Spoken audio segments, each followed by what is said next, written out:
से हम excretory system के बारे में बात कर रहे थे।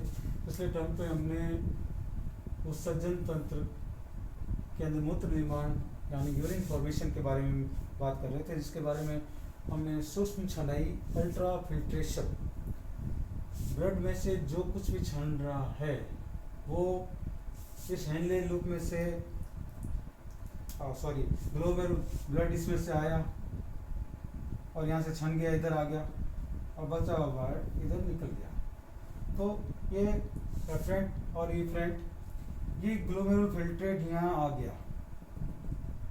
ये आइसोटोनिक फॉर्म में होता है, मिलता जुलता प्लाज्मा से मिलता जुलता होता है, इसमें प्रोटीन कम हो रही है। यहाँ पे इसकी कंसंट्रेशन आइसोटोनिक है, यहाँ आकर के हाइपोटोनिक हो जाएगी। यानी जो पीसीटी है, प्रॉक्सिमल कन्वर्टेड ट्यूब्यूल, समीपस्थ सम्मिलित नलिका, यहाँ पे सांद्रता आइसोटोनिक, फिर यहाँ पे हाइपोटोनिक, फिर हेनले लूप में हाइपरटोनिक, सांद्रता बढ़ जाती है और फिर वापस से हाइपोटोनिक, यहाँ हाइपो, यहाँ हाइपो, यहाँ आइसो, यहाँ हाइपर और फिर यहाँ वापस हाइपर हो जाएगी। ये क्यों होता है? इसके लिए सेलेक्टिव रीएब्जॉर्प्शन रेस्पॉन्सिबल है, चयनात्मक पुनः अवशोषण। ब्लड हम जो भी कुछ खाते हैं ब्लड में, इंटेस्टाइन में और में एब्जॉर्ब हो जाता है, वापस ब्लड में चला जाता है और किडनी को ब्लड की सप्लाई होती है, रिच सप्लाई होती है। किडनी के अंदर आपको हमने बताया था कि रीनल ओर्टा से आर्टरीट आर्टरी निकलती है, आर्टरीट आर्टरी फिर से इंटरलोबुलर में, इंट्रालोबुलर में जाती है, इंट्रालोबुलर से लास्ट में ये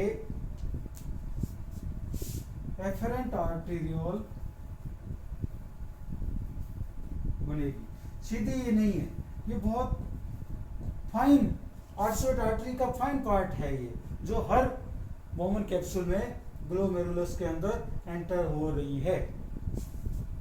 यहाँ से छनित इधर आ जाएगा, आइसोटोनिक सॉल्यूशन है, उसका मिलता जुलता है।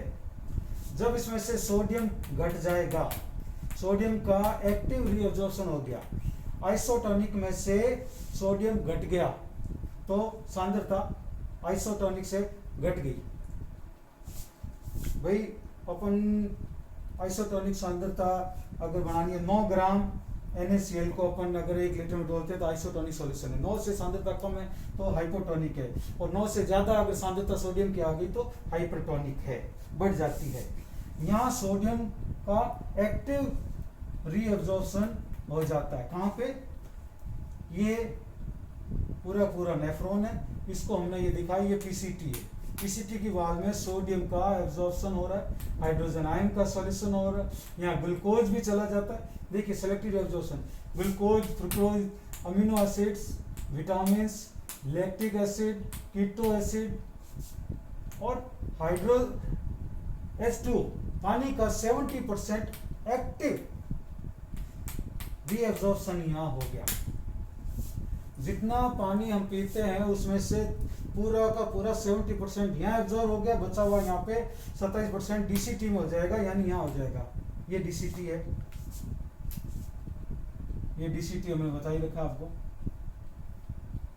ये पीसीटी है, ये पीसीटी की असेंडिंग लिंब, ये डिसेंडिंग लिंब, ये नीचे की ओर आ रही है, ये वापस ऊपर की ओर जा रही है। ये हेनले लूप का जो पार्ट है ये पानी के लिए अपारगम्य होता है, मतलब एब्जॉर्ब नहीं होता। अब यहाँ क्या होता है कि यहाँ से सोडियम आया, ये वापस इधर मिल जाता है, ये सोडियम इधर से आया फिर वापस इसमें मिल जाता है, और यहाँ से सोडियम निकल रहा है तो हाइपोटोनिक। अब हाइपो से हाइपर कैसे बना? ये देखिए पीसीटी को अगर देखें, अगर इसका टीएस देखें तो इस तरह से होता है। ये अंदर विलाई लाइक स्ट्रक्चर होता है, अंदर ये विलाई लाइक स्ट्रक्चर है, ये विलाई लाइक स्ट्रक्चर है। ये इस तरह से ये एब्जॉर्प्शन एरिया बढ़ाता है, इसको ब्रूस बॉर्डर कहते हैं। और ये यहाँ डीसीटी में इतना बड़ा नहीं होता, यहाँ पे ये छोटे हो जाते हैं। डीसीटी का अगर कट देखेंगे, अगर डीसीटी का कट देखेंगे तो ये थोड़े छोटे हैं,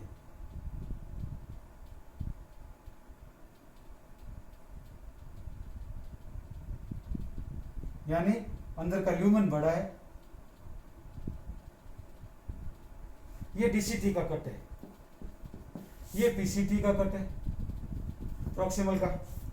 ये देखिए ये विलाइज है, ये इस तरह से माइटोकॉन्ड्रिया के अंदर और सब पाए जा रहे। अब इनके अंदर NaCl सोडियम और क्लोरीन ये इसके अंदर आ गए। सोडियम का एब्जॉर्प्शन हो गया, क्लोरीन का एब्जॉर्प्शन हो गया, और ये वापस एक एनिल इक्विलिब्रियम के वापस मिलकर NaCl ग्रुप में वापस बाहर निकल गई। ये वापस बाहर निकल गए, यहाँ पे ये NaCl यहाँ हो गया। अब इसमें से ये सोडियम यहाँ आ ही गया था, ये सोडियम आ गया, ये सोडियम यहाँ निकलता है, ये सोडियम फिर बाहर आ गया। ये सोडियम बार बार इधर आ रहा है, तो इसलिए ये हाइपरटोनिक हुआ है। यहाँ सांद्रता कैसे बढ़ी, ये सोडियम हेनले लूप में से आकर के वापस इधर से निकला, इधर आ गया, इधर से निकला, इधर वापस आ गया, इधर से निकला, इधर वापस आ गया, यहीं आगे बाकी फिल्ट्रेट आगे की ओर बढ़ता चला जाएगा। अब क्या होता है कि यूरिया, क्रिएटिनिन, प्रोटीन का एब्जॉर्प्शन हो गया, ग्लूकोज का एब्जॉर्प्शन हो गया, लेकिन यूरिया, क्रिएटिनिन, क्रिएटिनाइन, ये तीन बाकी सारे काम के थे हमारे। ग्लूकोज भी हमें एब्जॉर्ब करना, अमीनो एसिड भी हमें करना, विटामिन भी करना है। ब्लड के अंदर अगर ये सारी चीजें अगर एब्जॉर्ब जो कर ली थी, अगर यहाँ किडनी के अंदर से निकल गई तो हमारे बॉडी के मैन्युफैक्चरिंग में क्या काम आएगा, इसलिए इनका एब्जॉर्प्शन यहाँ करना जरूरी था। लेकिन पीसीटी को ये नहीं पता कि मुझे क्या एब्जॉर्ब करना क्या नहीं करना, इन्होंने कर लिया, थ्रेशोल्ड बढ़ा हुआ था और ऑस्मेटिक चेंजेस की वजह से ये इधर आ गया। लेकिन यूरिया, क्रिएटिनिन, क्रिएटिनाइन जो कि हार्मफुल है, ये हानिकारक है, ये तीनों हानिकारक है। अगर ये वापस ब्लड में आ गए तो नुकसानदायक है, तो इनको हमें बाहर भेजना शरीर से। उत्सर्जन का मतलब यही है कि ये अवशिष्ट पदार्थ, वेस्ट प्रोडक्ट बाहर जाए शरीर से, तो इनको वापस यहाँ डीसीटी में छोड़ा जाएगा। इसी को ही कहते हैं ट्यूबुलर सीक्रेशन। यूरिया, क्रिएटिनिन,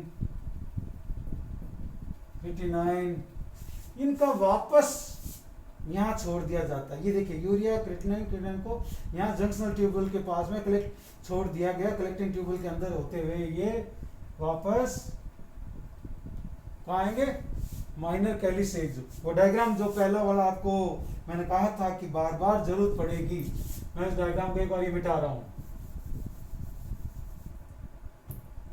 वो डायग्राम पिरामिड वाला, उसके नीचे ये कैलिसेज और ये मेजर कैलिसेज, और ये यहां बना हुआ है।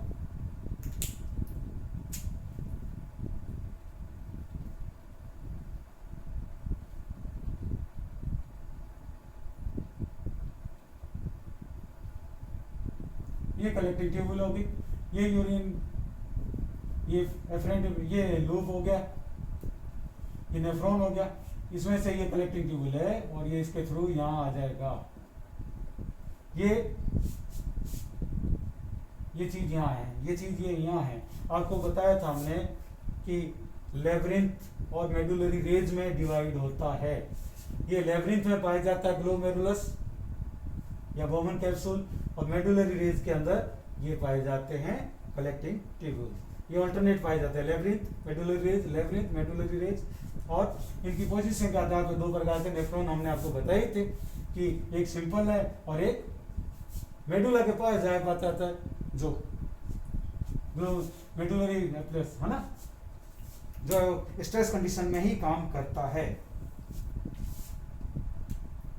अब ट्यूबुलर सीक्रेशन भी हमें साथ साथ पढ़ लिया, सेलेक्टिव रिएब्जॉर्प्शन भी पास साथ साथ पढ़ लिया। यूरिया और ये सारे यहाँ पे वापस छोड़ दिए गए, यहाँ लास्ट में आ जाएगा कलेक्टिव ट्यूबुल में, और यहाँ से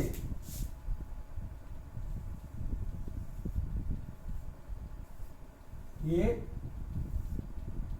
ये पिरामिड थी, यहाँ से ये होते हुए यूरिनरी ब्लैडर में आ जाएगा यूरिन। यहाँ पे डीसीटी की जो टीएस देखते हैं तो यहाँ पे देखिए ये विलाइज बड़ी है, यहाँ कम है। डीसीटी के अंदर बचा हुआ देखिए 70% पानी का एब्जॉर्प्शन यहाँ हो गया, प्रोटीन का पूरा यहाँ हो गया, ग्लूकोज का यहाँ हो गया, एच आयंस का यहाँ हो गया, और यूरिया क्रिएटिनिन जो यहाँ ले लिए थे उनको वापस हमने यहाँ छोड़ दिया। लेकिन 100 में से 70 तो यहाँ ले लिया, 30% तो आगे जा ही रहा है, और पानी हमारे शरीर के अंदर हमें वापस रीअब्जॉर्ब करना है, तो बचा हुआ पानी यहाँ एब्जॉर्ब हो जाएगा। ADH hormone, anti diuretic hormone, vasopressin hormone के कारण यहाँ पानी की पारगम्यता बढ़ जाती है और पानी बाहर वापस आ जाता है। पारगम्यता बढ़ाता है, परमेबिलिटी बढ़ाता है, और पानी यहाँ पैसिव एब्जॉर्प्शन 27% यानी 2-3% ही वापस बॉडी से बाहर निकलता है यूरिन के फॉर्म में। यूरिन हाइपोटोनिक हो जाता है, स्लाइटली एसिडिक होता है, और यहाँ आ जाएगा। आज इतना ही पढ़ते हैं, फिर नेक्स्ट टर्म पे हम इसका हार्मोनल कंट्रोल पढ़ेंगे और मेच्योरेशन कैसे होते हैं ये रहेगा। Thank you.